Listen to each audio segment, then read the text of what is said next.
ভাবুন তো, এমন একটা পৃথিবী যেখানে এক ফোঁটা পানি মানুষের জীবনের সবচেয়ে বড় চাহিদা।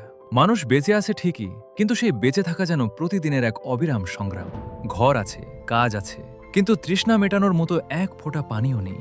সবচেয়ে কষ্টকর বিষয় হলো এই বিপদের ছোঁয়া সবার জীবনে সমানভাবে পড়ে না।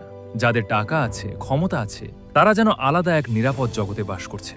গল্পের শুরু হয় ভবিষ্যতের এক সময় থেকে, যখন পৃথিবীটা ছিল সম্পূর্ণ আলাদা।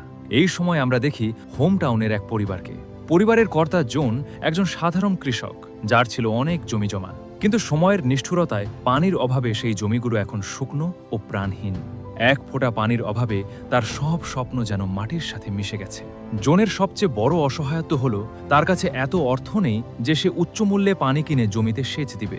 তাই সে বারবার সরকারের কাছে গিয়ে তাকে একটি সুযোগ দেওয়ার জন্য অনুরোধ জানিয়ে এসেছে, কিন্তু শেষ পর্যন্ত কোনো সাড়া মেলেনি। তাই সে নিজেই নিজের জমিতে পুরনো একটা পানির মেশিন দিয়ে পানি খোঁজার চেষ্টা করে, কিন্তু কয়েকদিন ধরে কঠোর পরিশ্রম করেও সে কোনো পানির সন্ধান পায় না।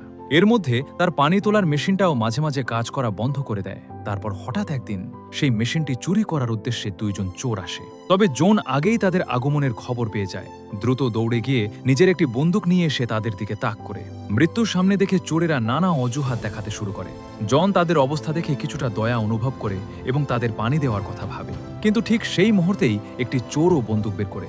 এটা দেখে জন কোনো কিছু না ভেবেই তাদের দুজনকে গুলি করে দেয়, কারণ তা না হলে তাকেই গুলি খেতে হতো।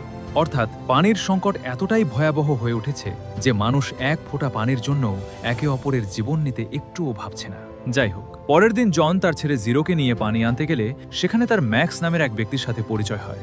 ম্যাক্স আসলে বেসরকারি কোম্পানির সাথে মিলে বিশাল বড় মেশিন বসিয়ে পানি তুলে এবং তার শহরের ধনী মানুষের কাছে উচ্চ দামে বিক্রি করে। জন তাকে তাদের পানির মেশিন অন্য কোথাও সরিয়ে নেওয়ার জন্য অনুরোধ করে, কারণ তাদের মেশিনের কারণে যে সামান্য পানি তারা আগে পেত সেটাও এখন আর পাওয়া যাচ্ছে না। কিন্তু ম্যাক্স জনকে অপমান করে তাড়িয়ে দেয়। তো জন এরপর নীরবে কিছু পানি নিয়ে বাড়ির পথে রওনা দেয়। খাবার ও পানির অভাবে জনের প্রিয় গাধাটির অবস্থাও খুবই খারাপ হয়ে পড়ে। হঠাৎই গাধাটির পা হুট করে একটি পাথরে পিছলে যায় এবং সেটি নিচে পড়ে তার সামনের দুই পা ভেঙে যায়।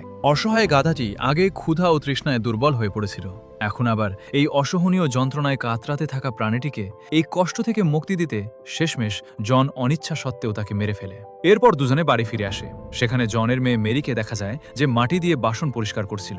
এখন তাদের জিনিসপত্র বহন করার কোনো উপায় নেই, তাই জন তার ছেলেকে সঙ্গে নিয়ে একটি রোবোটিক কারখানায় যায়, যেখানে এমন যন্ত্র তৈরি হয় যা মানুষের জন্য পশুর মতো কাজ করতে পারে।